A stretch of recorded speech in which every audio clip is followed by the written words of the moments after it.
दोस्तों हम हर दिन के ना जाने कितने ही सारे वेबसाइट को विजिट करते हैं। जो भी वेबसाइट विजिट करते हैं उसका जो टॉप लेवल डोमेन होता है, जैसे .com हो गया, .in, .org, तो ये सारे अलग अलग होते हैं। तो चलिए जानते हैं आज के इस वीडियो में कि जो अलग अलग टॉप लेवल डोमेन्स दिए जाते हैं .com, .in, ये सब का मतलब क्या होता है और कौन सा डोमेन किस पर्पज के लिए मोस्टली यूज किया जाता है। तो दोस्तों किसी भी वेबसाइट को अगर आप विजिट करते हैं तो यहाँ पे जो URL आप टाइप करते हो, जैसे फेसबुक के ऊपर विजिट करते हो तो facebook.com आप टाइप करते हो तो यहाँ पे 3 तरह के डोमेन होते हैं, 3 अलग अलग भाग में से बांटा जाता है। जो कि सबसे लास्ट में होता है .com, .in, जो भी आप टाइप करते हो उसे कहते हैं टॉप लेवल डोमेन। जो बीच में होता है जैसे फेसबुक हो गया, facebook.com के अंदर तो फेसबुक हो गया सेकंड लेवल डोमेन, और उसके अलावा जो लास्ट में बचता है, जो फर्स्ट में होता है वो होता है थर्ड लेवल डोमेन। तो यहाँ पे जो थर्ड लेवल डोमेन होता है www, वो तो लगभग सभी के सामने सेम ही होता है। उसके बाद में जो सेकंड लेवल डोमेन होता है फेसबुक हो गया, गूगल हो गया, तो ये जो भी वेबसाइट होगा, जो भी कंपनी होगा उसका नाम आ जाता है। और जो टॉप लेवल डोमेन होता है जैसे .com, .in, .org, तो ये अलग अलग आते हैं। तो यहाँ पे जो सबसे मोस्टली सबसे ज्यादा यूज किया जाता है वो है .com वर्ल्ड वाइड यूज किया जाता है। किसी भी कंट्री में कहीं पे भी कोई वेबसाइट अगर पूरे दुनिया में फैला हुआ है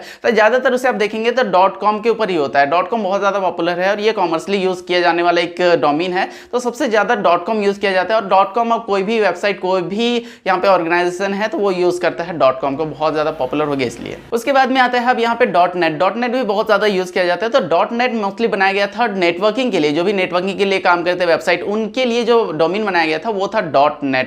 जैसे कि कोई सर्विस प्रोवाइडर हो गया, कोई इंटरनेट सर्विस प्रोवाइड कर रहा है, डोमेन वगैरह प्रोवाइड कर रहा है, तो इनके लिए .net बनाया गया था। इसके बाद में जो मोस्टली यूज किया जाता है वो है .org। तो org को बनाया गया था ऑर्गेनाइजेशन के लिए, जो भी नॉन प्रॉफिट ऑर्गेनाइजेशन होते हैं वो .org को यूज करते हैं। जैसे कि हो गया विकीपीडिया का, आप देख लीजिए तो wikipedia.org हो गया, तो ये नॉन प्रॉफिट ऑर्गेनाइजेशन है तो org इसके लिए बनाया गया। तो org जो डोमेन था ये मोस्टली नॉन प्रॉफिट ऑर्गेनाइजेशन के लिए बनाया गया था। इसके बाद में जो mostly top level domain use किया जाता है वो है .gov। तो .gov जैसे गवर्नमेंट का एक शॉर्ट फॉर्म है, तो जो भी गवर्नमेंटल वेबसाइट्स होते हैं उनको आगे आप देखेंगे तो यहाँ पे जो टॉप लेवल डोमेन होता है .gov होता है। जैसे कि इंडिया के अंदर आप देखेंगे जो भी गवर्नमेंट वेबसाइट होते हैं .gov.in आपको देखने को मिलता है। यूएस के अंदर बनाया गया था ताकि ये एक रिजर्व होता है, मतलब अगर आप इंडिया के अंदर आप किसी भी वेबसाइट को विजिट कर रहे हो तो यहाँ पे आप देखेंगे तो जो भी गवर्नमेंटल वेबसाइट है .gov.in होगा, और कोई भी प्राइवेट वेबसाइट है तो उनको आप देखेंगे तो .gov आप नहीं लगा सकते, क्योंकि जो गवर्नमेंटल वेबसाइट है उनके लिए रिजर्व होता है gov। तो यहाँ पे आप कोई भी वेबसाइट पे आप विजिट कर रहे हो और वहाँ पे टॉप लेवल डोमेन के अंदर आपको .gov देखने को मिलता है, तो आप समझ जाइए कि एक गवर्नमेंटल वेबसाइट है और यहाँ पे कोई भी इंफॉर्मेशन आप कलेक्ट कर सकते हो, कोई भी फॉर्म वगैरह भर सकते हो। यहाँ पे फ्रॉड होने के चांसेस आपके साथ में नहीं होंगे, क्योंकि यहाँ पे जो प्राइवेट डोमेन्स होते हैं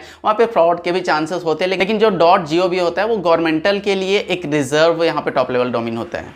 अब बहुत सारे जो टॉप लेवल डोमेन्स होते हैं किसी कंट्री स्पेसिफिक होते हैं। जैसे इंडिया के अंदर बहुत सारे वेबसाइट को आप विजिट करेंगे तो यहाँ पे .in आपको देखने को मिलता है। वही अगर आप यूएस के अंदर विजिट करते हो तो बहुत सारे वेबसाइट आपको .us के अंदर, यूके के अंदर विजिट करते हो .uk मिलता है। तो इस तरह किसी भी कंट्री के स्पेसिफिक बहुत सारे डोमेन्स मिल जाते हैं। जैसे कि आप कोई भी गवर्नमेंट वेबसाइट को आप विजिट कर रहे हो तो .gov.in भी आपको देखने को मिलता है। तो यहाँ पे इन का मतलब होता है इंडिया। तो जो भी वेबसाइट, किसी भी वेबसाइट को अगर डेवलप किया गया सिर्फ इंडिया के लिए तो उसके लिए जो टॉप लेवल डोमेन यूज किया जाता है मोस्टली यूज किया जाता है .in, क्योंकि वर्ल्ड वाइड नहीं है, किसी कंट्री स्पेसिफिक है।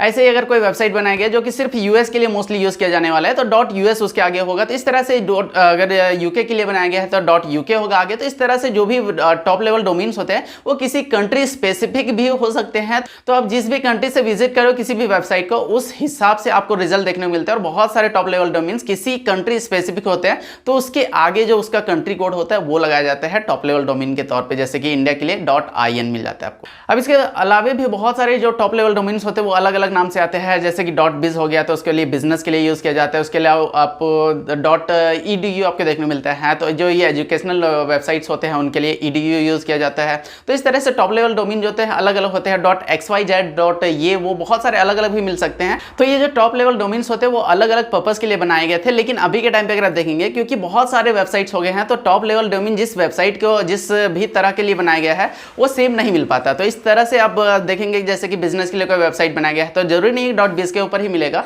अलग किसी टॉप लेवल डोमेन के ऊपर आपको देखने को मिल सकता है। तो दोस्तों बस ये था वीडियो में, होप कि वीडियो आपके लिए हेल्पफुल रहा होगा। वीडियो अच्छी लगे तो लाइक करिएगा, चैनल को तुमने सब्सक्राइब नहीं किया तो इसे सब्सक्राइब करिएगा। थैंक्स फॉर जॉइनिंग, मिलते हैं तब तक के लिए टेक केयर, बाय गाइस।